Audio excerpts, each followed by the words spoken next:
Ya.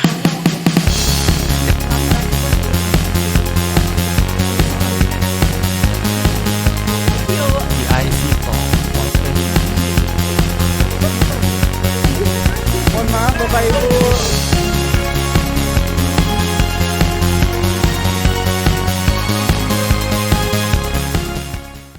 Halo, assalamualaikum warahmatullahi wabarakatuh. Selamat Lebaran dulu ya nih buat teman-teman karena kita akan tayang. Ya udah selesai Lebaran lah, ini juga kita syutingnya udah selesai Lebaran. Iya dong. Ya dong. Dan agak jauh dari waktu halal bihalal. Episode yang kemarin nonton nggak yang halal bihalal? Itu seru. Kalau kalian belum nonton jangan lupa nonton dulu episode yang itu. Tapi episode kali ini juga nggak kalah seru karena kita kedatangan 2 tamu. Ini salah satunya cukup langganan ya. Udah kali kedua datang. Ini udah langganan banget ya Mas. Langganan banget. Karena memang topik yang mau kita bahas ini adalah topik yang ya sama seperti nama topiknya. Topik ini juga berkelanjutan gitu. Bakal terus ada dan bakal terus dibahas. Dan bertepatan juga nih karena kita mau Hari Bumi. Tapi sebelum itu kita kenalan dulu deh. Mungkin pasti udah pada kenal sih, gue yakin. Tapi ini reminder aja lah ya. Nggak ada salahnya kan kita menjaga silaturahmi. Monggo silakan dari Mbak Ririn. Oke, terima kasih Mas Saya. Halo semuanya, kita ketemu lagi dan again saya lagi karena temanya masih terkait dengan bumi, sustainability. Perkenalkan, nama saya Muhrina Anggun-Sari Hasibuan, biasa dipanggil Ririn. Saya officer pengembangan produk di divisi pemasaran dan pengembangan perusahaan. Sekarang kita lagi banyak nih pekerjaan-pekerjaan di bidang sustainability seperti SDGs, ESG. Kemudian kita sekarang juga sedang mengembangkan tentang produk-produk yang berkaitan dengan mitigasi keberlanjutan. Jadi memang topik Hari Bumi ini sangat penting kita bahas bersama dan kita buat sesederhana mungkin untuk kita bahas nanti ke depannya. Oke, siap. Lanjut Kak Angel. Oke, hai semuanya. Perkenalkan aku Angelina Piki Silolo, biasa dipanggil Angel.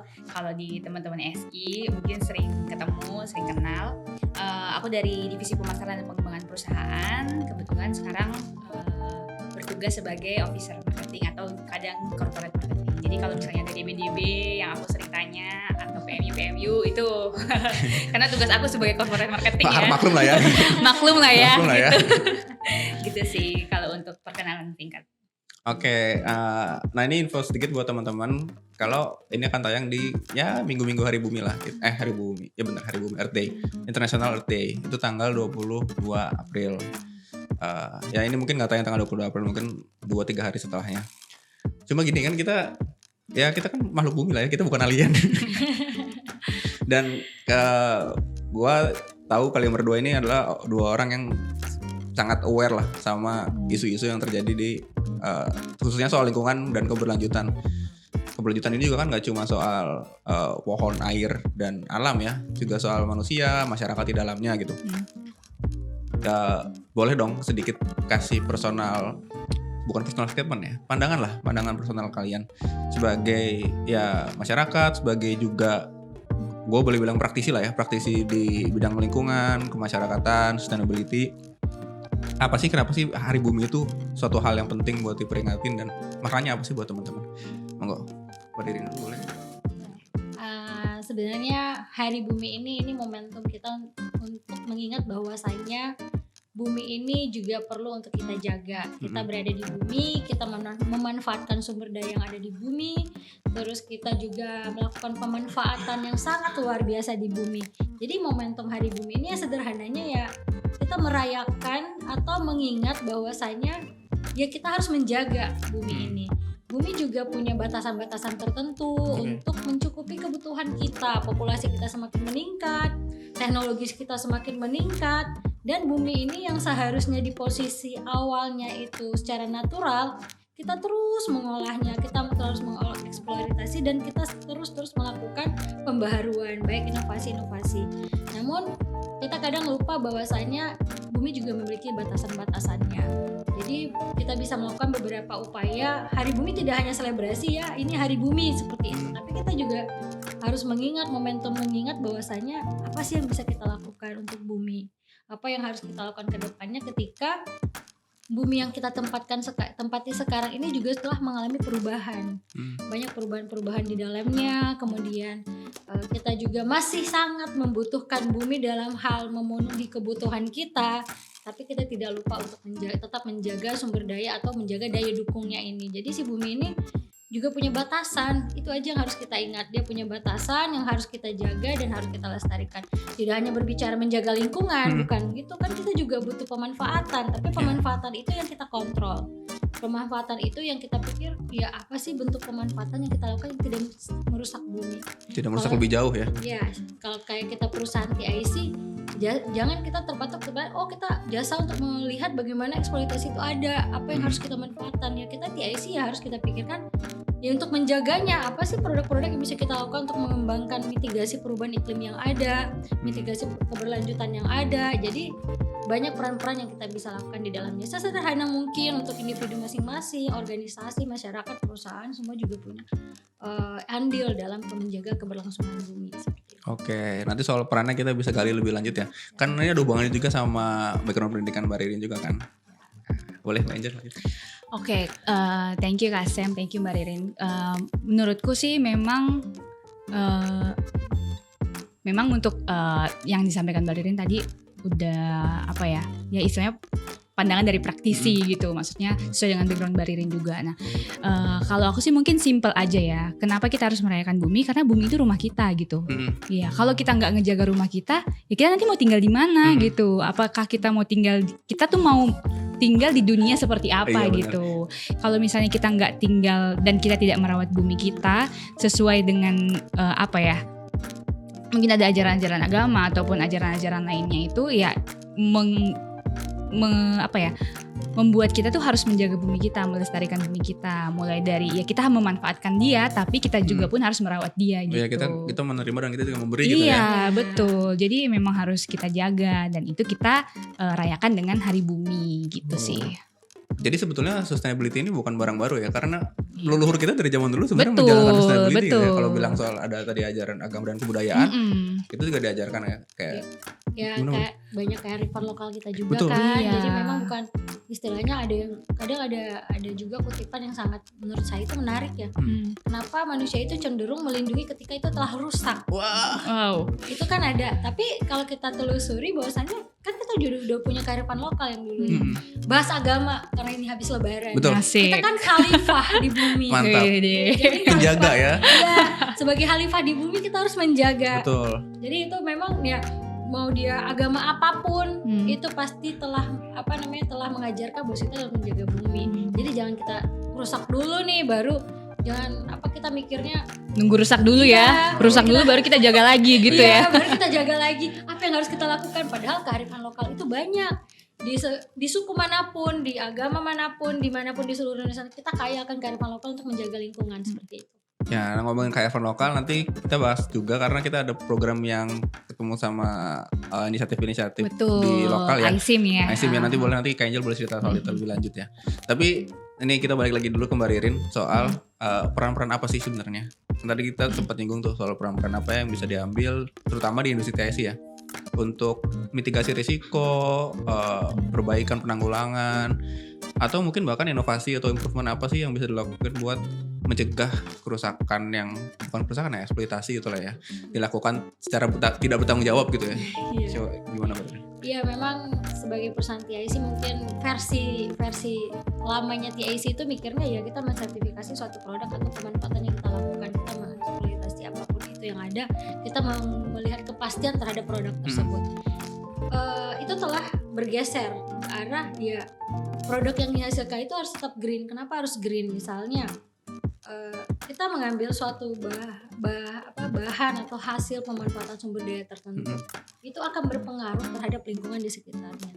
Di situ kita sebagai perusahaan TIC peran kita di situ juga. Kita harus memastikan produk itu dan pasca produk itu bagaimana. Kemudian tadi kita telah menyinggung sedikit tentang SDGs, nanti akan dijelaskan oleh Angel bahwasannya SDGs itu sudah merangkul semua kebutuhan kita karena SDGs ini kan merupakan komitmen bersama, komitmen tentang tantangan-tantantangan global. Tadi kita bicara bumi ini apa nih sih tantangannya? Kita nggak berbicara lingkungan aja, kita berbicara ekonomi juga, kita harus juga makan, kita harus mengisi perut, kita harus butuh pemanfaatan. Terus kita berbicara sosial, nggak semua negara atau beberapa negara ada permasalahan gender, terus inklusivitas juga ada. Kemudian kita jangan lupa kita perlu membicarakan tata kelola. Banyak kebijakan-kebijakan yang harus kita lakukan dan itu nanti akan dijelaskan di ISIM itu. Dan upaya-upaya ini sebenarnya upaya SDGs ini nggak bisa berdiri sendiri. Kita sebagai misalnya kita perusahaan TIC Supaya Indonesia nggak bisa berdiri sendiri. Kita harus bekerja sama multi stakeholder yang ada. Jadi kita merangkul bersama BUMN yang lain atau dengan pemerintah daerah, terus dengan beberapa asosiasi untuk mendukung tersebut. Jadi upaya-upaya kita tersebut ya salah satunya yang menarik adalah kita terus mengembangkan produk-produk dalam upaya mitigasi keberlanjutan itu sendiri. Oke, apa tuh? Misalnya kita misalnya berusaha melihat apa sih yang dapat kita lakukan produk jasa untuk melihat mitigasi perubahan iklim misalnya. Resiko iklim, kita lihat bagaimana perubahan iklim yang ada. Negara-negara yang tiba-tiba yang jarang ada hujan deras, tapi saya tidak menyebutkan negaranya. Iya, contoh banjir gitu kan. Contoh banjir. Kemudian kemarin saya baru saja seminar simposium internasional ketika saya mempresentasikan tentang model hidrologi. Ada pertanyaan kepada saya, Bu, kenapa model yang Ibu buat dengan real debitnya itu sangat jauh berubah. Jadi kalau kita bandingkan itu perbedaannya sangat jauh. Itu tanda-tanda apa perubahan iklim. Kita susah memprediksi. Kalau ada yang bilang era VUCA, ya emang era VUCA. Kita nggak bisa memprediksi tiba-tiba hujannya deras, terus tiba-tiba yang tiba-tiba kayak negara yang nggak pernah seumur-umur dapat debit sampai 94 detik per secondnya itu bisa keluar air, tiba-tiba banjir, itu kita nggak bisa. Jadi sebagai perusahaan TIC kita melihat peluang-peluang itu. Oh, sepertinya kita bisa buat suatu produk jasa yang memang kita melihat ke arah ke depannya. Apa yang harus kita lakukan untuk mengatasi mitigasi perubahan iklim tersebut, seperti itu. Jadi nanti selain SDGs ya itu yang sebagai peran kita sebagai perusahaan TIC. Jadi kita tidak hanya bicara karbon, air, hidrologi dan sebagainya, kita juga bicara tentang ekonomi masyarakat akan terpengaruh oleh perubahan-perubahan tersebut, seperti itu. Nah, menarik karena tadi sempat disinggung soal multi stakeholder. Berarti kan Mbak Ririn juga udah banyak lah ya sharing sama praktisi di bidang dan industrinya masing-masing. Itu boleh sharing gak sih sejauh mana industri-industri itu udah aware sama, kalau aware sih mungkin iya ya, cuma maksudnya tahu apa sih yang harus dilakukan untuk memperbaiki kondisi lingkungan atau menjaga supaya lebih sustain. Kalau kita berbicara multi stakeholder, kebetulan kita Supaya Indonesia sendiri itu telah bekerja sama dengan beberapa kementerian untuk melihat terus bagaimana upaya-upaya industri, kawasan industri misalnya dalam mendukung sustainability. Banyak aspek, ada yang menyebutnya ya dari aspek SDGs-nya saja, ada sebagian sudah lebih tinggi lagi. Setiap industri itu punya awareness atau punya step tersendiri untuk sustainability. Ada beberapa perusahaan, it's okay ini SDGs gitu, atau beberapa industri. Ada lagi yang sudah menerapkan, udah ke arah ESG, udah memang ke arah yang lebih tinggi lagi. Atau dia udah malah jadi benchmark untuk beberapa perusahaan lainnya. Dia sudah menjadi salah satu acuan bagi perusahaan yang lainnya. Jadi perbedaan ini yang menjadi tantangan kita ke depannya. Ini challenge-nya kita. Jadi sebagai perusahaan TIC kita bisa masuk ke dalamnya, bahwasanya ya perbedaan momentum, perbedaan awareness, kan momentum itu juga beberapa perusahaan yang mungkin nggak sebesar perusahaan lainnya. Mungkin kalau perusahaan besar pasti butuh bisa dengan mudah merubah A jadi B gitu ya. Iya, ada beberapa yang sulit mungkin ya. Dia butuh sekali atau perusahaan kecil, tapi kita tidak mengesampingkan bahwa semua itu berperan pastinya untuk tentang sustainability ini, bahwa siapapun industrinya. Dan tidak lupa yang penting itu kalau kita menekankan yang jauh masyarakat sih. Kalau kita berbicara sustainability, kalau kita bicara industri, pemerintah daerah, pentahelix yang ada, kunci yang paling penting itu salah satunya di masyarakat. Karena mayoritas manusianya tuh kan adanya di masyarakat gitu ya. Karena dia pelaku, dia yang menerima juga dampak dari yang sustainability yang ada. Bener sih, mungkin aku tambahin dikit ya, Kasem. Jadi sebenarnya dunia yang serba sustainability sekarang ini tuh memang dibentuk karena adanya isu perubahan iklim itu kan. Nah, beberapa isu itu gimana sih caranya menerapkan sustainability ini ke misalnya perusahaan, kemudian ke beberapa lini-lini bisnis gitu. Nah, salah satu caranya tuh masuk ke keuangannya. Karena dengan aspek keuangan itu semuanya itu akan nurut gitu. Makanya jadi aware ya. Iya, Kalau karena keuangan yang dicolek ya. iya, Apa nih gitu. iya Oke, betul. oke. Itu sih rata-rata aku dengar dan aku baca-baca juga. Itu tuh kenapa pemerintah, kenapa global itu masuk ke keuangan. Sekarang kan ada ESG, Iya sih, ada carbon trading. kemudian carbon trading. Nah itu karena itu sangat cepat gitu, Hmm. merubah mindset masyarakat. Oh ternyata keberlanjutan tuh perlu loh. Ini kalau saya nggak nanem misalnya, saya nggak ESG misalnya, itu bakal saya nggak bisa dapat investasi nih kalau Oke, kayak gini iya, iya. gitu. Itu sisi di perusahaannya kayak carbon trading dan lain-lain. Nah itu sih kalau misalnya di awal mulainya ke marketing itu nggak bakal jalan sih menurutku. Iya, gitu. karena itu kan butuh kesadaran sendiri yang Iya, kuat ya. benar. Jadi ini jatuhnya pemerintah lagi, bukan pemerintah ya, otoritas ini lagi ngasih psikologi terbalik lah ya. Bener. Jadi sebenarnya lagi memaksa Lagi kita memaksa. untuk aware terhadap sustainability. Lu harus itu ngelakuin sih. sesuatu, kalau enggak bisnis lu. Iya, susah nih, gitu. benar sih. Oke, Gitu oke. sih.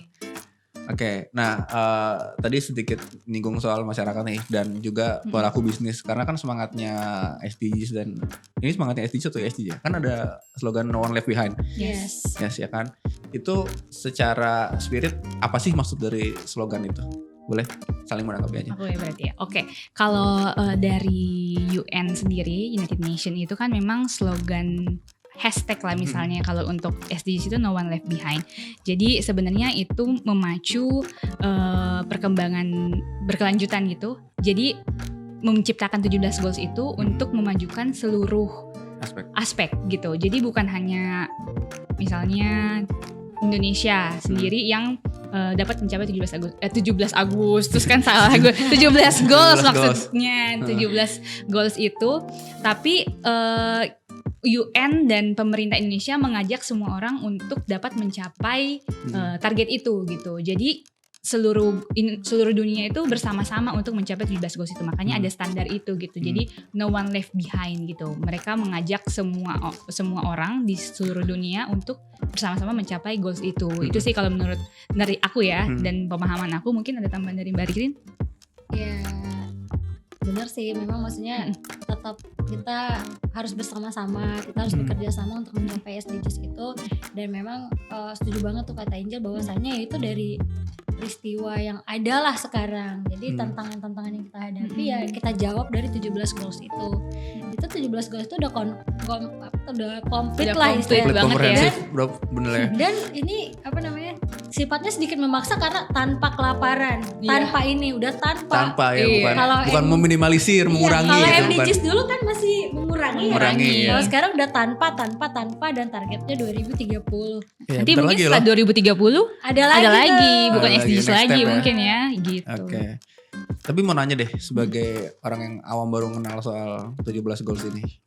Itu setiap negara tuh wajib meningkatkan ke 17-17-nya atau kayak misalnya Indonesia kan kita kenalnya negara maritim gitu. Betul. Oh, ya udah berarti program kelautannya yang diperbanyak. Berbanding misalnya sama Brazil yang rainforestnya besar. Oh berarti mereka program lingkungan kehutanannya yang diperbanyak. Atau 17-17-nya semua negara tuh harus melakukan. Itu semua sih, nggak ada tertanggung apa. Karena memang misalnya nih ada negara dia tidak punya daerah kelautan, misalnya di tengah-tengah nih, Ya. ya dia mungkin nggak bisa ngisi tentang goals itu. Tapi kan unsur-unsur SDGs ini saling keterkaitan. Pangan misalnya, kan pangan itu tidak hanya green ya, ada juga yang blue.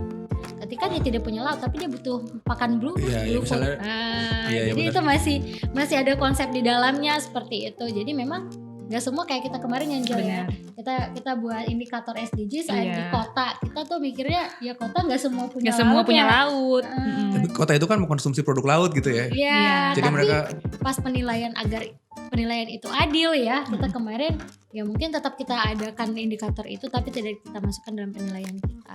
Iya, betul banget sih. Misalnya kalau untuk penilaian ICIM juga kan, misalnya ada daerah yang tidak punya laut, berarti kan dia tidak bisa dinilai life below waternya, ya. ya kan? Tapi dia ada hutannya gitu kan, bisa jadi kayak gitu kan. Jadi kita lihat bagaimana sebaran di setiap kota atau kabupaten. Jadi kalau kabupaten kemarin kita memang melihat bahwa untuk below water sama live online itu kita buka gitu jadinya. Jadi 17-17-nya itu kita tetap buka gitu.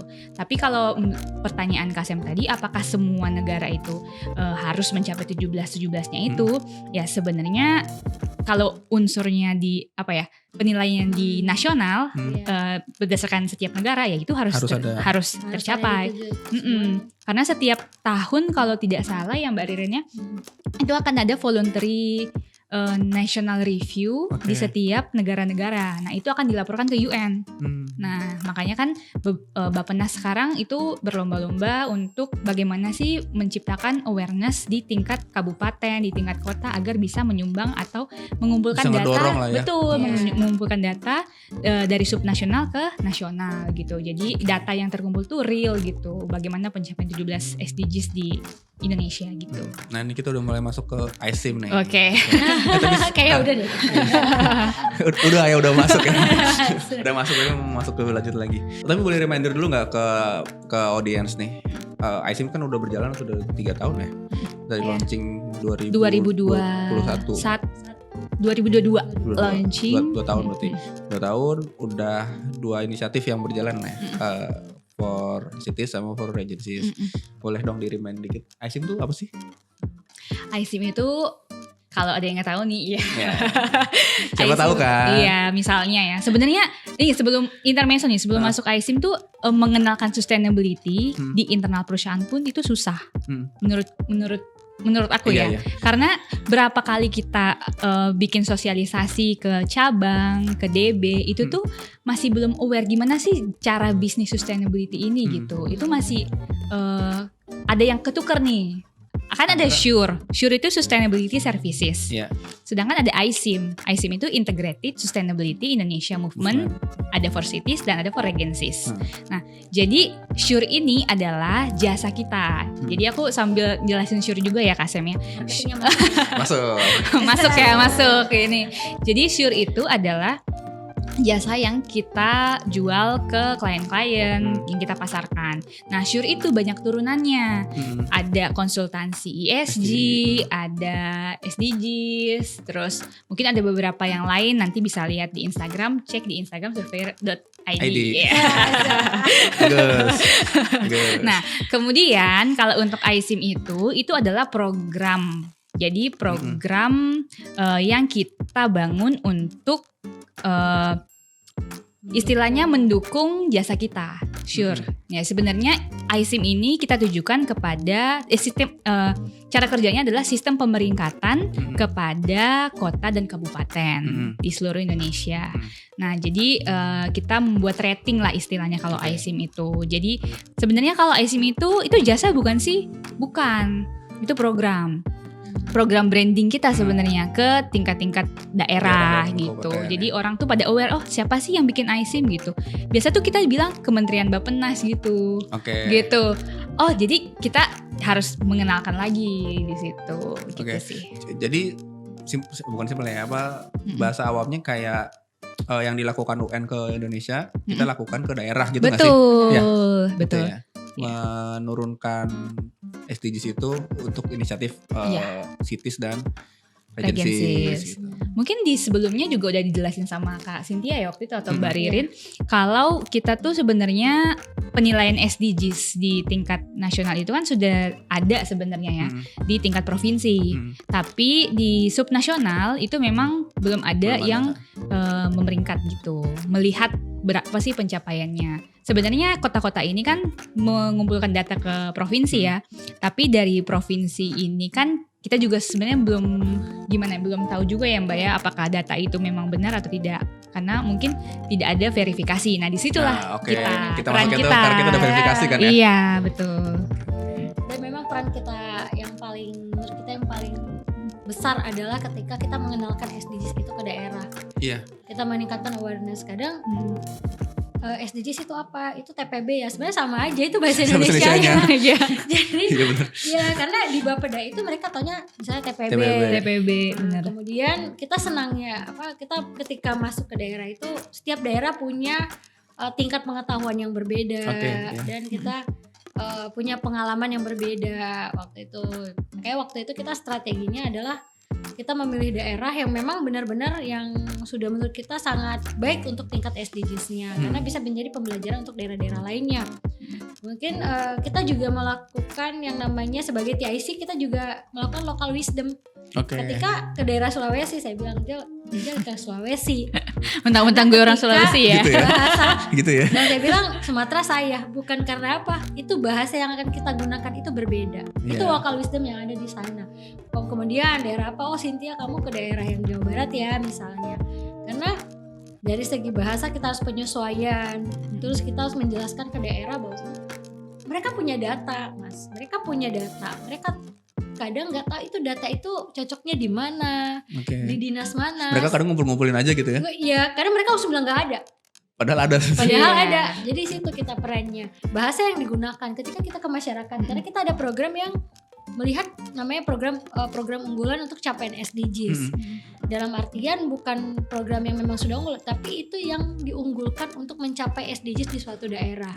Yaitu kalau Mas ke daerah, ketika saya ketukar nih misalnya saya ke Sulawesi, pengalamannya misalnya menggunakan bahasa daerah bingung saya ketika Angel gitu. Jadi kita memang masukin yang namanya local wisdom. Kita kerjasama dengan cabang pasti sudah terbiasa dengan daerahnya masing-masing. Jadi kita memang sudah mendesain itu, indikator yang kita desain itu bisa diterapkan di seluruh Indonesia, seluruh kabupaten di Indonesia. Ketika kita di challenge nih, wah yang kalau memang ini indikatornya seperti ini nanti yang menang Jawa-Jawa, daerah Jawa dong yang sudah mana. Benar. Tapi belum tentu. Enggak kok, kemarin yang menang. Enggak Jawa. Malah ada Sumateranya kan. Benar. Terus jadi 10 besarnya juga ada Sumatera, ada Sulawesi, ada Jawa. Terus yang paling menarik apa ketika kita memasukkan unsur penilaian panelis. Unsur penilaian panelis dari program unggulan yang tadi kita sebut. Ada suatu daerah mungkin secara data dia kurang, Mas. Karena ya mungkin ada keterbatasan. Kita akui setiap daerah itu beda-beda, ada keterbatasan. Tapi daerah itu bisa dalam membuat program untuk capaian SDGs. Disitulah peran panelis. Panelis kita juga luar biasa loh ya Angel ya. Panelis kita. Pentahelix ya Mbak? Iya. Bukan pentahelix, multi. Udah banyak kayaknya kemarin. Memang kita udah luar biasa kemarin penjuriannya.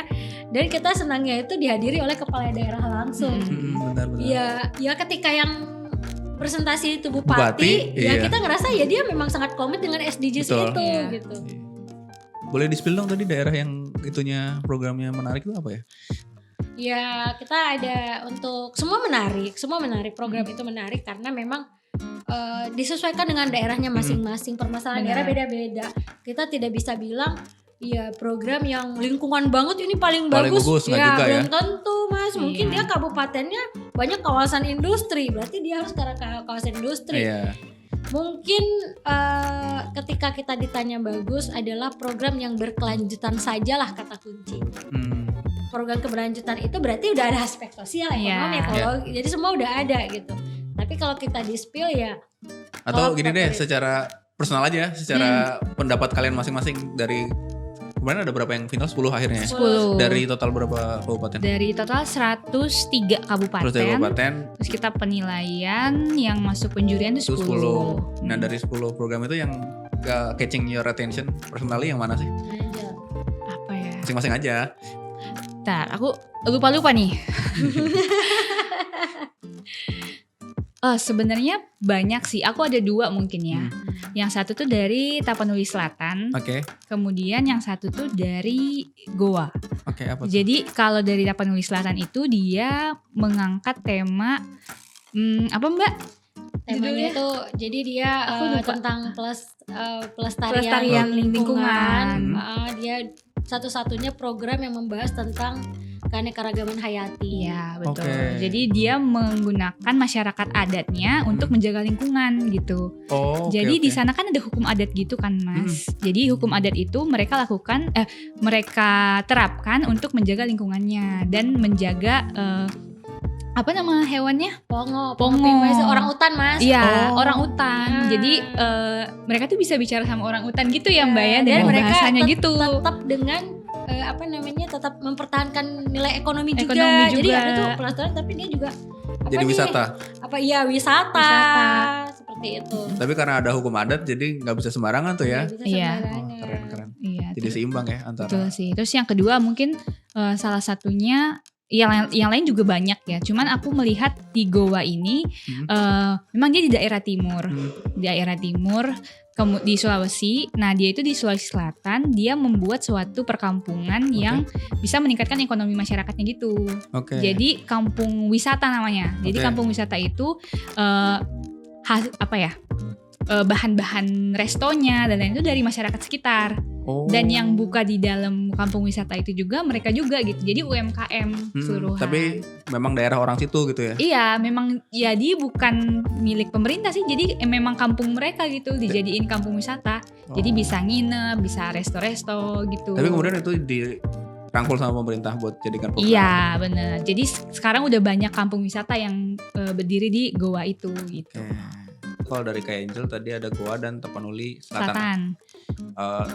Yang satu soal lingkungan yang dijaga sama hukum adat, tapi tetap bisa buat wisata. Iya. Yang satu lagi kampung wisata yang isinya orang-orang lokal gitu ya. Betul.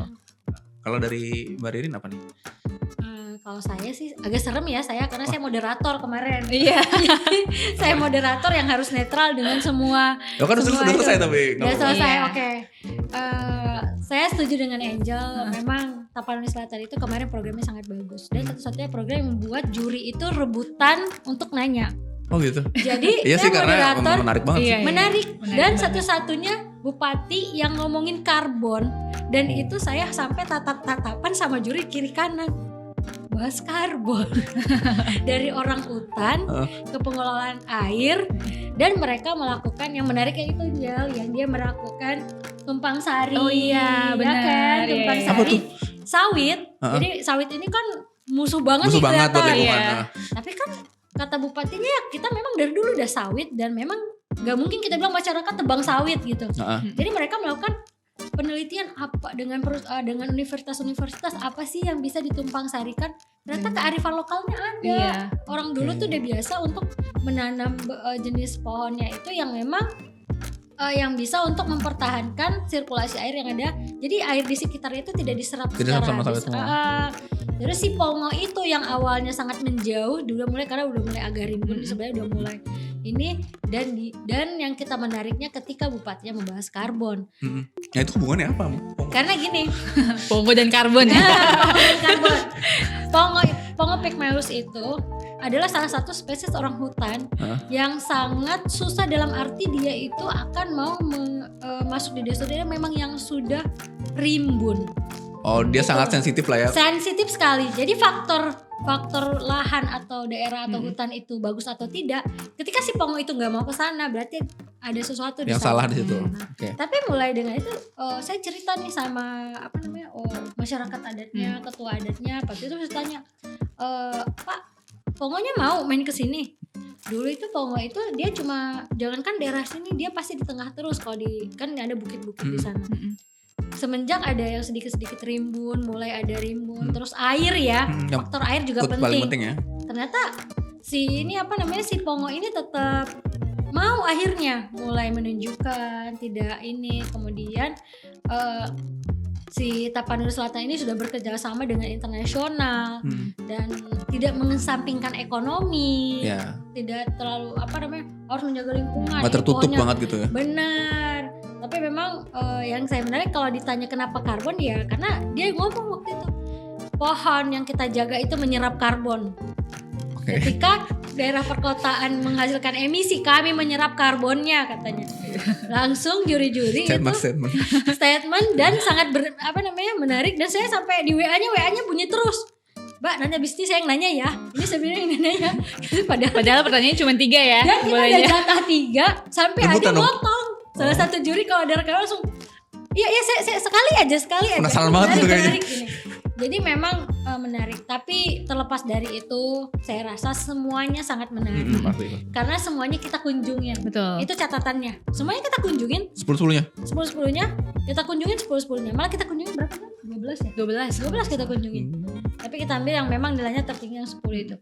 Semuanya menarik ketika waktu itu saya sampai penasaran, saya nggak ikut ke Bandung Iya. bahas tentang yang suatu daerah yang mengolah Mengolah sampah. sampah. Iya. Sampai saya penasaran, saya kesana mana sih ini yang pengolahan sampahnya gitu. Ternyata- Setelah itu gitu Setelah itu ngunjungin sendiri. ternyata beda emang pengolahan sampah di sana. Mereka memang benar-benar perekonomiannya meningkat. Ada mungkin ya Iya. bank sampah dikumpul, dibantu sama pemerintah, dikasih Benar. dan Biasanya mereka gitu kan. enggak, memang sekampung itu. Iya. Aku yang datang ke Bandung itu. Iya. Jadi Itu mereka ngapain? setiap keluarga mereka tuh harus dan wajib mengumpulkan sampahnya. Oke. Jadi Harus itu setor gitu ya. Iya, Iya. jadi mereka langsung menyetor ke bank sampah. Mm-mm. Nah, bank sampah itu dikelola lagi lah, dijual lagi ke yang membutuhkan kan Benar. perusahaan-perusahaan. Nah, dari situ ekonomi mereka tuh meningkat dengan adanya bank sampah itu gitu. Itu poin yang kita sebut keberlanjutan. Jadi Pinter tetap juga ya, cari berlanjut. cuan. Iya, Masyarakat itu. kita abis ini bikin bank sampah. Baik. Kayaknya sampah dari lantai 15 sampai lantai 1 bisa. Bisa dijual lah. Makanya itu nunjukin bahwasanya semua pulau itu punya menarik. Iya. Iya, Tadi iya. gua dari Sulawesi, Bandung di daerah Jawa, Tapanuli Selatan di daerah Sumatera, itu punya ciri khas masing-masing dan itu sangat menarik. Kalau ditanya bagusnya yang mana ya mungkin ya itu yang ya kuncinya Iya. keberlanjutan itu. Iya. Mungkin dia ada suatu daerah dia aspeknya dapat nih Iya. semuanya gitu. Dan itu juri itu punya pemikiran yang berbeda-beda. Ya karena kan backgroundnya beda-beda kan. Mm-mm. 10 kan ya kemarin jurinya. Enggak dong. Enggak. Hexahelix, pentahelix 5, Gini 6 aja lah. Mas Em, tanyain kita ada Apa? pengalaman lucu nggak Mau waktu nanya itu. verifikasi? Sabar, mau nanya itu tadi. Apa ya? Yang lucu ya. Enggak, emang ke daerah mana aja? Kalau Angel ke mana? Kalau aku ke Padang, Padang.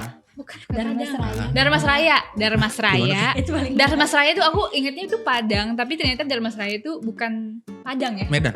memang Dia Sumatera Barat. Sumatera tapi Barat, perbatasan tapi sama perbatasan. Jambi. Iya. Dia berbatasan sama Jambi. Berapa jam kita ini?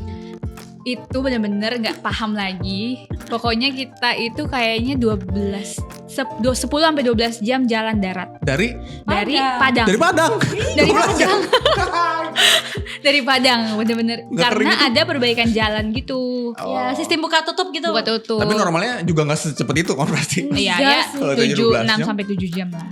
Ya, Segitu sih. lumayan Ya, lah. lumayan lah. Terus abis itu ke Bandung, ke Oke. Bogor. Terus aku ke Sulawesi. Sulawesi Oke. ada 3 kabupaten. Sebutin dong. Ada Sinjai. Sinjai itu di bawah kaki Sulawesi. Nah, dia pindah Nah. lagi tuh, naik lagi. Sulawesi, terus ke Sulawesi Selatan di tengah Sulawesi. Jadi Oke. Itu di minggu yang sama. di minggu yang sama. Ya. Jadi 2 hari dari Bandara Sulawesi Selatan, Makassar, Maros. Makassar. Kita jalan ke Sinjai itu kurang lebih berapa jam ya? 7 jam kali ya Oke. ke Sinjai. Lumayan juga. Iya, itu 2 hari itu. Pokoknya kita Jalan doang tuh. jalan doang. Terus kita langsung paginya langsung sosialisasi penilaian ISIM. Kemudian abis itu kita langsung balik lagi. Kita ke Pangkep. Pangkep tuh 1 sampai 2 jam lah dari kota Oke, Makassar. nggak terlalu jauh. Iya, nggak terlalu jauh lah. Tapi lumayan juga sih. Lumayan juga. Panas banget gitu. Kayaknya daerah situ Karena daerah pantai ya. Heeh. Nah, abis itu baru kita ke Goa gitu. Oke. Gitu sih. 8 tadi. Kalau Mbak Derin? Kalau saya bareng ke Darmasraya karena itu Darmasraya. daerah pembuka kita ya. Heeh. Karena memang kita biasanya ada satu daerah yang kita datengin Benar. bareng. Kita datengin bareng sama tim. Waktu itu ya kita mikirnya kita mau lihat secara garis besar dulu lah Iya. biasanya. Itu di kota juga kita dulu kan Karakteristik kabupaten tuh Nah. kayak gimana gitu. Ya, Kayak nanti kita baca dulu sebelum kita keliling nih. ketika misah jadi udah Iya. Udah tahu kemarin Karena kita gimana harus gitu. misah kan tim. Nggak boleh bertiga terus. Iya, Tim iya. leadernya kan ada 3 tuh ke lapangan. Saya, Cynthia, sama Angel nih. Jadi kita nggak boleh barengan, Barengan. nih. Tapi Buku, kita buku. harus barengan dulu di yang pertama pertama. kali. Iya. Kota dulu kita kemana barengan ya? Darmasraya. Enggak Nggak ya. di Kota. Sport City. Oh, yang kota. Cities Nggak ada, kita langsung. Oh langsung. Nah itu kita belajar. Belajar. Akhirnya kita barengan. Terus kita belajar. Waktu itu saya habis Darmasraya, saya slotnya ke Jawa. Jawanya Oke. itu ke Magelang, Hmm, Temanggung, sama satu lagi ke Bantul. Oke. Tuh Bantul. Terus itu kemudian waktu itu saya Sumatera. Waktu itu Karo, Karo. Tapanuli Utara, Tapanuli Selatan. Itu bercabang ya Mbak ya? Berapa jam tuh? Jangan Oh, tanya jamnya. itu tuh itu Sehari- luar semingguan biasa. ya? Jadi kita itu jadi sistemnya plot gitu ya Anjal. Iya. Jadi plot Jawa seminggu, plot Sulawesi seminggu, plot Sumatera seminggu, baru yang kita barengan itu. Dan itu mau nggak mau harus terpenuhi semua Nah, Kak. Sejauh apapun tempatnya. Sejauh apapun tempatnya. Harus selesai. dan jangan suzon, kita nggak sengaja tuh misalnya kayak saya Angel misalnya kebanyakan Sulawesi apa gitu, bukan, itu kita ranking dulu waktu itu. Iya. Mana memang yang mana Memang mana yang bagus, yang atau layak memang buat di situ disamperin ya. kita nggak apa-apa disuruh jalan 12 jam 8 jam. Tapi kita memang nggak- capek banget sih Kak. Nah, selain tantangan waktu sama capek jalan itu ada apa lagi sih oh, tantangannya? saya mau cerita. Boleh. Saya salah pantun. Hah? Jadi kan kita punya kebiasaan ya, Angel. Setiap kunjungan itu pakai pantun. Oh, Kompak buat inilah ya, buat Bukan, mencairkan gitu ya. Dan sampai ada template-nya. Oke. Saya nggak tahu ya, namanya saya orang Sumatera, pergilah ke Kabupaten Magelang. Ternyata kota sejuta bunga itu kota Magelang. Bukan kabupaten. Berpantunlah saya depan pejabat-pejabat kan. Kota Kabupaten Magelang, kota Kabupaten Magelang memiliki sejuta bunga. Pada diam semuanya. Salah Bu, gitu. Langsung disorakin. Kenapa nggak ditunggu saya selesai dulu baru disorakin ya? Iya, benar Nggak sih. disorakin sama ibu-ibu di belakang. Oh, ibu emang. Aduh, mampus. Ibu kan memang ras terkuat jadi harus Iya, dilawan. terus biasa bilang, salah ya Pak, saya bilang, mana sekda di samping saya. Salah ya Pak, iya itu kota Magelang. Oh, nggak apa-apa ya, pakai itu dulu, saya lanjutin pantunnya.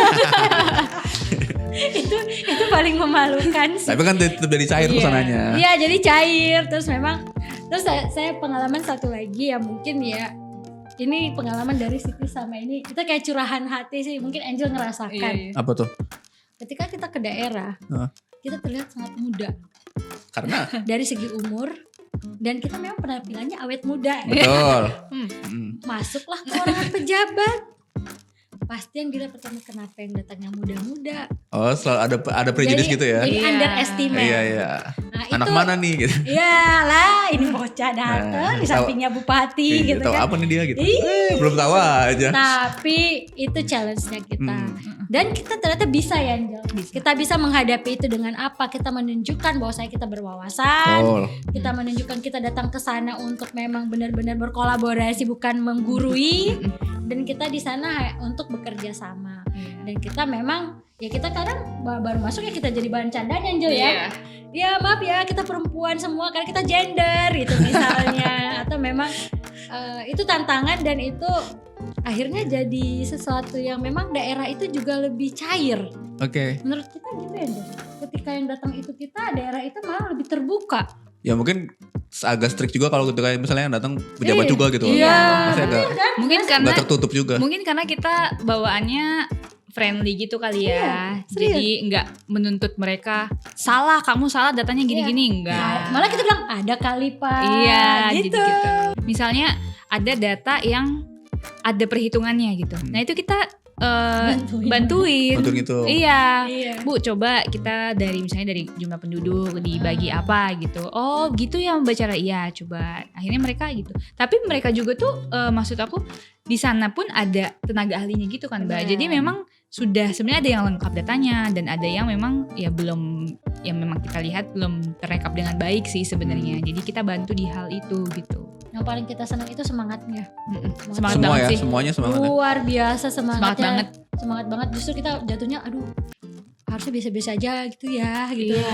Kok gitu? Kaget sih. Bagus tuh kalau mereka semangat. Ya kalau kita malah ini gitu Malah ya. nggak enak gitu. Gak enak Oh. gitu. Karena tiba-tiba nih kita datang, kita udah bilang Pak kita jam segini ya, tiba-tiba di bener-bener upacara gitu loh. Iya. Oh, Upacara iya, pernah adat. lihat, gue pernah lihat. Upacara adat gitu. Jadi kayak Ada penarinya. ada gitu. penarinya gitu kan, kayak oke Oke, gitu. gitu.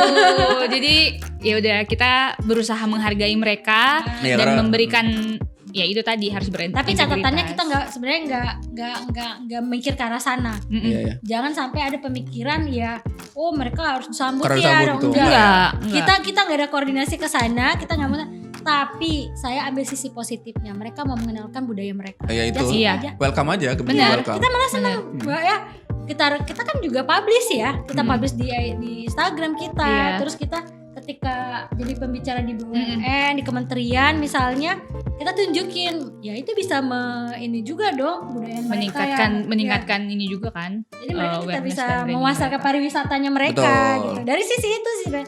Tapi saya takutnya ada yang mikir gitu ya, kita tanda kutip Enggak. kita enggak Iya, ada enggak sih. ke arah sana. Biasa-biasa pun kita menerima gitu. Maksudnya Nggak Malah- mempengaruhi penilaian lah ya. iya, Enggak malah kita pengaruh. seneng gitu merasa kalau apa ya, kalau ada acara tuh kita beban gitu. Gitu kan. Ya Ya ampun. ampun. Gitu. Gua apa sih gitu. Iya. Makanya kita jadi apa-apa nyiapin pidato dulu. Makanya Ada pantun. Kejadian lah pantun salah. Aduh. Parah sih. Itu kalau H-1 tuh udah ada tuh pidato kita Iya, ya. biasanya H-1. Pidato, pantun, pokoknya udah lengkap. Tuh, gitulah pokoknya. Itu menarik. Menarik sih. Jadi setiap daerah tuh beda pantun. Beda pantun. Jangan Iyalah, salah. masa banyak terus. Bener. Malamnya pasti gini ya. Ini Pantun apa ya? dijulukin apa kotanya gitu. Googling dulu ya. Kan kita Googling harus dulu. puji-puji. Iya benar. Sebelum itu juga kita harus pelajari datanya ya. Benar. Enggak serta merta datang langsung Enggak. itu kita pelajarin datanya. Justru itu yang tahapan berat. Iya, itu berat banget Persiapan sih. sebelum datang ke daerah ya. Itu sangat berat. Nggak, istirahatnya hampir nggak ada jadinya. Kan kita pindah Iya. ke kota dulu nih. Tapi Pas malamnya baca dulu. nyiapin bahan buat Iya, Bahan itu. itu. Bener-bener berat di situ sih. Tapi seneng juga sih karena apa yang kita lakukan tuh berdampak baik buat mereka gitu Iya. sebenarnya. Dan waktu itu saya paling berkesan lagi ketika saya tiba-tiba ditodong. Waktu itu mau verifikasi Hmm. jadi narasumber, dikumpulin ininya apa namanya, saya nggak nyebut daerahnya, dikumpulin semua OPD-OPD-nya, saya jelasin SDGs apa, Langsung dibikinin kegunaannya acara itu ya. apa. Ya kita siap untuk Iya. itu semua. Sampai pasca ya, kita harus jelasin pasca ISIM juga kita sering dihubungin. Iya. Kemarin juga Mbak kita nanti jadi narasumber ya gitu. Biasanya Angel sih yang bisa bagi-baginya kontak-kontak ketika daerah butuh kita bantu untuk itu. Itu masih boleh nggak mereka? Bisa. Kalau sekarang? Kalau ada kabupaten dan kota yang mau kita bantu, Silahkan. Silakan. Dan orangnya kita lagi. Nanti ada tim-tim baru kok setelah ini. Next step-nya apa sih dari kita? Next step. Maksudnya nih Next step dari mana? Mbak? Dari Taisi. OTIC-nya ya. Jadi sebenarnya kita kan ISIM ini akan terus berlanjut ya. Hmm. Tahun ini kita usahakan lanjut lagi sampai dengan 2030. Nah rencananya seperti itu. Tapi kalau untuk sebagai di industri TIC, nah yang tadi berarti yang sure itu. Jadi Oke. kita bisa misalnya ada kabupaten-kabupaten atau kota atau mungkin perusahaan-perusahaan yang berada di kota dan kabupaten, kayak BUMD, ada Oke. BUMN. Iya. Nah itu kan mereka misalnya punya tanggung jawab sosial, terus misalnya CSR. ada CSR. CSR gitu. Nah itu sebenarnya bisa kami bantu gitu. Buat matching gitu ya. Iya, Surveyor Indonesia bisa bantu buat matching program gitu. Bukan karena kita BUMN juga gitu, bukan. Tapi lebih ke bagaimana menggunakan data ISIM ini agar pemberian CSR ataupun program-program yang dari perusahaan itu lebih terarah. Oke, lebih tepat sasaran. Iya, gitu lebih ya. tepat sasaran gitu. Apalagi kan banyak BUMN atau BUMD dan misalnya perusahaan-perusahaan swasta lainnya itu yang mungkin ya mereka sudah mendiskusikan mungkin ya di internal mereka, tapi mungkin memberikannya ke kelompok sosial ataupun daerah itu tidak tepat sasaran. Misalnya di kota A misalnya, dia itu yang mereka butuhkan adalah peningkatan di sektor 7, misalnya goals 7. Tapi ternyata dari perusahaan memberikan CSR-nya bukan di situ gitu. Nah itu bisa kita bantu di situ. Kemudian banyak lagi ya Mbak ya, misalnya konsultansi SDGs untuk peningkatan SDGs itu kita bisa. Kemudian VLR, mungkin ada yang mau disusunkan VLR-nya, itu Surveyor Indonesia bisa bantu gitu ya. Sampai ke ESG. Jadi mungkin kenapa ke ESG, karena beberapa aspek penilaian dalam ESG menggunakan lembaga rating manapun itu kan pasti ada aspek-aspek berhubungan dengan SDGs. Jadi menambahkan dari Angel tadi bahwasannya perusahaan-perusahaan misalnya kalau perusahaan apa ya, kalau TJSL sama CSR udah pasti lah ya Pasti. gitu. Iya. Ya itu ternyata indikator-indikator dari beberapa lembaga rating itu ya termasuk program-program yang berhubungan dengan SDGs. Jadi itu bisa mensupport. Jadi itu kelebihan dari ketika perusahaan itu kita bantu dalam segi konsultansi untuk yang ESG. Iya. Itu nilai plus kita. Kemudian nilai plus kita apalagi ketika banyak-banyak misalnya ada proyek-proyek lainnya, misalnya tentang survei pangan misalnya, atau tentang proyek tentang tadi juga tentang roadmap JSL atau roadmap CSR ke depannya, ya yang tepat guna tadi. Jadi semua data SDGs itu kita bisa support ke dalamnya. Jadi kita bisa lebih tahu, misalnya ESG nih, dia punya daerah operasi. Ketika dia mau meningkatkan nilai ESG-nya, pasti ada beberapa indikator, misalnya telah melakukan peningkatan pengembangan terhadap kebutuhan masyarakat, mendorong tentang masyarakat gini di sekitar. Kan kalau perusahaan itu ada ring 1-nya, ring 2-nya. Kita bisa kaitkan, oh ini dia daerah operasinya di kabupaten mana, di kota mana, apa yang dia butuhkan. Faktor ESG apa yang bisa disupport dari indikator-indikator SDGs itu, karena mereka saling terkaitan. Karena SDGs itu juga berdampak ESG, ESG juga berdampak SDGs seperti itu. Oke, nah itu kan kalau dari segi korporat lah ya, dari segi TIC, dari segi SI. Kalau dari teman-teman sendiri, secara personal, dari sudah mengalami, sudah berkecimpung di sini, di ESG, SDGs, insight ke depan, menurut teman-teman apa sih yang harus dilakukan lagi ke depannya? Selain apa yang udah dilakukan sekarang dan dari sudut pandang korporat ya, dari sudut pandang teman-teman. Misalnya ada nih di negara mana mereka melakukan inisiatif ini, kayaknya itu bagus deh kalau diterapin di program di Indonesia gitu misalnya. Sebenarnya mungkin kalau di Indonesia itu yang di luar tuh udah banyak ya, kayak di Cina, di mana-mana itu pangan berkelanjutan. Nah, sebenarnya kita program kita pun ada. Nah, tapi kan teknologi itu sangat membantu dalam meningkatkan produksi pangan berkelanjutan. Jadi kan kita tuh semakin hari lahan untuk menanam padi, kemudian tumbuhan-tumbuhan pangan itu kan semakin dikit ya. Nah, bagaimana cara inovasi-inovasi itu untuk membuat inovasi untuk pangan berkelanjutan itu, misalnya menggunakan mesin atau inovasi benih yang bisa, mungkin udah banyak sih kalau inovasi benih yang cepat tumbuh ya Mbak ya. Nah cuman kayaknya masih kurang gitu, karena kan kita masih import. Sekarang kan import beras dan lain-lain. Nah itu sepertinya harus kita kawal juga sih ya, menurutku. Karena kan semakin hari semakin dikit lah. Kalau secara domestik kan biasanya kita urban farming gitu ya, yang kita di rumah-rumah gitu ya. Masih tradisional. Masih tradisional ya. Mungkin berarti aspirasinya tuh mungkin kedepannya perlu ada inisiatif nasional yang lebih buat ngedukung soal. Nah, jangan hanya voluntary sih maksudku, lebih ke mandatory gitu. Misalnya kalau kita memang benar-benar ingin menerapkan keberlanjutan itu di Indonesia ataupun ya paling kecil dulu di kota atau kabupaten lah. Nah itu mungkin ada satu kayak mandatory gitulah, misalnya menanam apa. Misalnya kalau mau bikin kantor ini, kantor lo harus punya kebun apa gitu ya. Gitu. Mungkin nextnya gitu. Tapi yang tadi si teknologi itu memang agak sulit sih, tapi mungkin kita bisa coba ya. Bisa lah ya. Kalau gue nggak sih, pandangan gue sih kalau kita tuh nggak perlu, kan udah di zaman modern gini ya, jangan kita terbataskan diri pada geografis gitu. Kalau orang luar bisa dengan teknologi itu juga bisa belajar nggak sih? Siap. Bener banget itu. Kayak pakai mesin kan, maksudnya ya tinggal lihat aja gitu. Maksudnya ya nggak segampang itu sih, cuma maksudnya segampang itu sih memang. Tapi ya udahlah ya. Maksudnya bisa gitu dipelajari. Kan namanya juga mimpi gitu, bener. mimpi. Saya bisa kasih case yang dari Angel. Case real. Sebenarnya gini, kelemahan Indonesia itu salah satunya adalah kurangnya informasi dan kurangnya kolaborasi, saling tertutup justru di antar daerah. Oh gitu. Tadi Angel kita terusan case-nya ya, biar kita bahas case study guys, case study. Ini real dan ini ada IC-nya lagi. Jadi Angel bicara tentang pangan, tentang ketahanan pangan. Ketika kita bicara pangan, berarti dari awal hulu ke hilir. Hulunya adalah bibit, hilirnya adalah produk, ya kan? Waktu ISIM Kabupaten Karo, dia sangat handal terkait bibit. Dia punya kultur jaringan, dia punya semuanya, rumah kaca dan sebagainya. Tapanuli Utara dia punya mekanisasi, pertanian yang luar biasa. Oke. Dia mekanisasinya sangat luar biasa, udah serba mesin, gak perlu nyangkul karena prinsipnya dia punya tagline, kami tidak mau mencangkul lagi.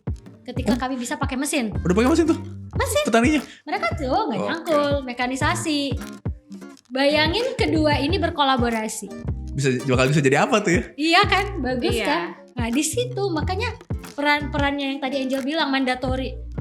Ini peran yang seperti ini harusnya kita saling berkolaborasi. Misalnya Kementerian Pertanian atau Kementerian Bapak atau semuanya kementerian bisa berkolaborasi sama kita.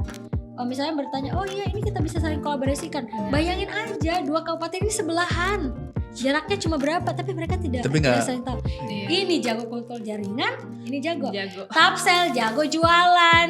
Oh. Dia jago produk pertanian. Tapsel tinggal lurus ngambil ke bawah. Bagus kan ketahanan pangannya. Masuk itu semua Sulawesi. Iya, masuk. Nah, itu. Jadi Benar sih. Jadi itu case itu dari ISIM case tadi waktu Angel cerita langsung saya mikir, Iya. kalau coba kolaborasi dikumpul nih kepala daerahnya. Waktu acara kemarin, waktu aja lagi duduk sampai beberapa OPD itu nggak bisa karena kan penjurian yang bisa saling melihat. Kebayang nggak mereka bisa sharing sama-sama? Harusnya ya. Harusnya ada kan dijadwalin nih. Iya. Dikumpulin yang berhubungan dengan pertanian di step A, yang berhubungan dengan kehutanan lingkungan di sini, Iya. yang berhubungan dengan wisata yang tadi kota wisata dan sebagainya, ekowisata dan sebagainya di sini. Kebayang nggak bikin kita kolaborasi yuk, Iya, nanti iya. kamu kesini. Yang peternakan, saya hasil ternak saya gabah-gabah bisa buat pakan kamu ya di peternakan kabupaten ini. Yang di sini kota wisata nanti dari domba-domba, kulit-kulit domba jadi tas saya jual ke sini ya. Ya. Itu sebenarnya kolaborasinya bagus. Bisa kementerian juga pariwisata juga masuk. Jadi memang kolaborasi. Padahal itu Angel baru ngutip tentang pangan. Baru pangan Belum doang yang tuh. berat-berat nih, Iya. belum bahas air, belum bahas Air. karbon dan semuanya. Tapi memang saya sedikit menambahkan itu terkait bumi. Kita kan karena bahas hari bumi salah satunya ya. Saya ada jurnal yang udah publish. Nanti kalau mau nanya nanti komen aja. Nanti saya kasih linknya. Nanti ada Sini IG-nya, ya, nanti ya. ada IG-nya di Guys. IG-nya Mbak Ririn di bawah langsung DM itu aja. udah publish di Skopuski 1. Judulnya itu adalah pengaruh perubahan land use. Land use itu perubahan Pemanfaatan penggunaan dan penutupan lahan terhadap ketahanan pangan. Oke. Tadi karena Angel bahas pangan. Iya Land benar use, nyambung. ya. Land use itu apa? Bumi yang berubah. Judulnya LULC, Land Use Land Cover Change. Ada perubahan di bumi ini mempengaruhi ke pangan. Dan kita di jurnalnya kita itu sampai kita buat skenario apa sih yang bisa kita lakukan agar pangan ini bisa meningkat. Meningkat. Sebenarnya udah ada tuh berarti ya. Udah, jadi nanti kita kasih linknya. Tapi dan belum diimplementasikan aja Ya, kan. iya. kita sudah mempublishnya, kita sudah ikut acara-acara yang lagi-lagi kekuatan voluntary itu kalah sama kekuatan mandatory. Ya. Dan itu ada case, dan itu di Indonesia kita buat case-nya. Kita buat perubahan land use-nya. Kita lihat existing nih, kalau kita jadi skenario itu kenapa penting? Gini, ketika kita nggak ngapa-ngapain, kita pangannya berapa sih? Tapi kita melakukan A, B, C, D sampai semuanya, dia bisa jadi bagaimana? Benar. Itu. Tapi ya semua namanya itu upaya yang akan harus kita lakukan. Jadi tadi itu itu baru pangan. Jadi Pangan baru satu tuh. nanti kita undang lagi Mas. Siap. Kita kan Series ini ya, Kan series. sustainability kan terus. Angel bahas pangan, saya Iya. lanjutin pangan. Nanti bahas apa lagi kita cari lagi. Siap. Tapi memang benar itu ada nanti publish itu dari Q1 Scopus. Itu udah publish secara jurnal ilmiah, bisa dibaca, bisa dilihat dan bisa diterapkan di Indonesia. Metodologinya silahkan. Kabupaten mana kalau bingung silahkan hubungi Surveyor Indonesia. Ya. Nah, malah jadi kepikiran mending bikin simposium aja kali ya. Iya kali ya. ISIM tahun depan ada tambahan ISIM selain ISIM Porsilis sama Wow. Homogenesis bikin simposium internasional. Jadi panitia ya. Ah, Jadi panitia ya. Makanya karena kita kan TIC ya, kita kan kalau perusahaan TIC itu ya kita harus bertanggung jawab Iya, kita sama ada yang tanggung kita jawab sama omongin. Ya udah silahkan buka jurnalnya, itu memang yang Angel tadi saya perkuat, saya bilang benar perubahan di bumi, land use yang berubah itu berubah terhadap ketahanan pangan Indonesia. Jadi itu sudah ada dipublish. Cuman memang pemerintah mungkin kan udah udah punya mungkin diskusi-diskusi terkait itu, tapi mungkin gongnya belum. belum diterapkan mungkin. ya itu makanya simposium. Mempertemukan praktisi sama Akademisi. akademisi sama pembuat peraturan. Iya, Iya gak sih? boleh aja. boleh kalau mau mengadakan. Nextnya boleh hubungi kita. Kita bisa jadi IO juga ya. Iya, Mas boleh. Oke, sebelum menutup nih, mau sedikit dong harapan deh di hari bumi yang sangat hijau-hijau ini. Harapan buat lebih ke ini sih, bukan cuma ke bumi sih, ke masyarakat lah, masyarakat, lingkungan, secara khususnya Indonesia lah ya. Harapannya soal Indonesia dan sustainability ke depannya gimana sih? Enggak. Aku dulu. Oke. Kalau harapan dari aku sendiri sih terkait kondisi bumi saat ini dan bagaimana sustainability ke depannya itu, kalau dari masyarakat ya, aku melihatnya semoga masyarakat harapannya bisa aware. Mungkin sudah banyak yang aware, tapi belum semuanya aware tentang kerusakan lingkungan sekarang gitu. Jadi semoga harapannya semua manusia di muka bumi ini bisa menjaga bumi itu dengan baik gitu. Dan tentunya kalau kita udah aware, kalau bisa pakailah produk-produk yang ramah lingkungan. Kemudian perusahaan-perusahaan ataupun masyarakat itu aware terhadap sustainability atau keberlanjutan. Terus apalagi ya, kalau anak-anak muda dikurangilah yang plastik-plastik atau minuman dan makanan kemasan gitu. Padahal sebenarnya aku juga sering sih. Cuman harapan diri Cuma kan sendiri kita ini. udah conscious gitu ya. Iya, Bukan, harapan diri sendiri gitu sih. Mungkin lebih menjaga bumi lagi sih ke depannya gitu. Udah action Udah. ya? Wah, dari segi ini berat nih. Dari segi beratnya. Yang pasti penutupnya itu adalah bumi itu memiliki keterbatasan. Bumi itu perlu kita jaga karena kita tinggal di bumi dan kita memanfaatkan sesuatu yang ada di bumi, dan kita harus menjaga kelestariannya juga. Tadi Angel sudah bilang apa-apa yang harus kita lakukan, kita harus menjaga mulai dari diri sendiri. Kemudian kita saling mengingat hari bumi ini bukan hanya selebrasi sebagai yes ini hari bumi, tapi kita harus menyadarkan dan memotivasi diri sendiri untuk menjaga bumi. Jadi ya tagline lah, lestari bumiku, lestari alamku. Selamat hari bumi. Selamat hari bumi. Yeay. Oke, gitu dulu aja dari teman-teman pencinta bumi ini. Pencinta bumi. Ya itu ya, dengerin pesan-pesannya mereka. Kita juga punya peran tanggung jawab yang sangat besar ya buat menjaga bumi. Emang lu mau tinggal di planet Mars? Hah, gue tanya. Repot tau pindah ke planet Mars. Sulit lagi. Belum tentu bisa lagi. Makanya karena Gak ada AC. Gak ada AC. Nah, karena kata Mbak Rin tadi kan bumi ada keterbatasan yang harus kita jaga. Bukan cuma buat kita ya, buat penerus-penerus kita nanti gitu. Yang Untuk generasi, kita menjaga bumi sekarang itu bukan hanya untuk kita, tapi untuk generasi yang akan datang. Iya benar, karena kita kan sekarang merasakan efek dari generasi yang terdahulu kan. Benar. Apa kita mau melihat generasi kita merasakannya kita juga? Hidup SDGs. Hidup SDGs. Udah ya, cukup. Oke, terima kasih udah nonton. Jangan lupa like, share, komen, atau kalau mau ada pertanyaan bisa langsung hubungin ke survey.id, atau nanti kita juga akan taruh IG teman-teman kalau ada yang mau DM atau tanya-tanya soal SDGs. Dadah. Dadah.